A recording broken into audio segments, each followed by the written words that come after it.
యేసయ్య దురాత్మలతో మాట్లాడాడు. కానీ ఇక్కడ నీ పేరేం పేరు అని అడిగాడు. ఏమడిగాడు?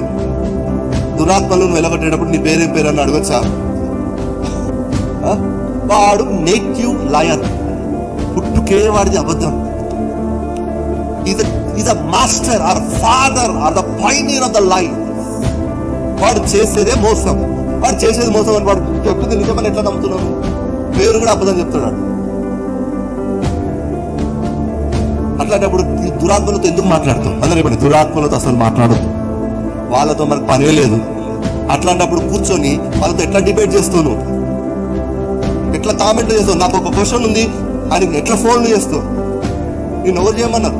నీకు సువార్త ప్రకటించమని దేవుడు ఆజ్ఞాపిస్తే నువ్వు ఫోన్లు చేసుకుంటా అలా తిడుతూ ఉంటావా? మా క్రైస్తవుల జోలికి వస్తే నీకు ఎవరు చెప్పిరా పని? నేను మన సంఘంతో మాట్లాడుతున్నా, బయటతో మాట్లాడుతున్నా. ఎందుకంటే దేవుడు నాకు అధికారం ఇక్కడ ఇచ్చాడు. యూట్యూబ్లో ఎవరైతే చూస్తున్నారో నా మాటకు లోపడితే నా మాట వినండి, లేదంటే నాకు వదిలేసుకోండి. నా ప్రజలకు నేను నేర్పించుకున్నా, దేవుడు నాకు అప్పచెప్పిన ఆత్మలకు నేను నేర్పించుకుంటున్నాను. ఫోన్లు చేయకండి అలాంటి వాళ్ళకి, ఆర్గ్యుమెంట్లు పెట్టుకోకండి అలాంటి వారితో. No more discussion. అందరిబడి డీమన్స్ తో నో మోర్ డిస్కషన్.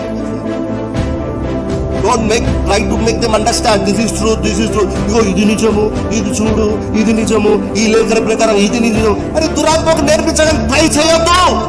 నీ పని సువార్త ప్రకటించడం, నీ పని శిష్యులను పెంచడం, అది మాత్రమే నీ పని. నీకు ఎవరప్ప చెప్పారు? వారికి నేర్పించమని, వారికి బోధించమని. Hallelujah, praise the lord. This has to come down. ఇది తగ్గాలి.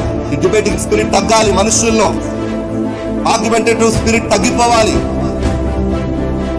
నేర్చుకునే భావం, తగ్గింపు భావం రావాలి. సత్యానికి లోబడే వ్యక్తులు లేపబడాలి సంఘములో. ఆత్మరీతిగా పోరాడే వారు లేపబడాలి. మనుష్య రీతిగా పోరాడే వాళ్ళు వద్దు సంఘములో.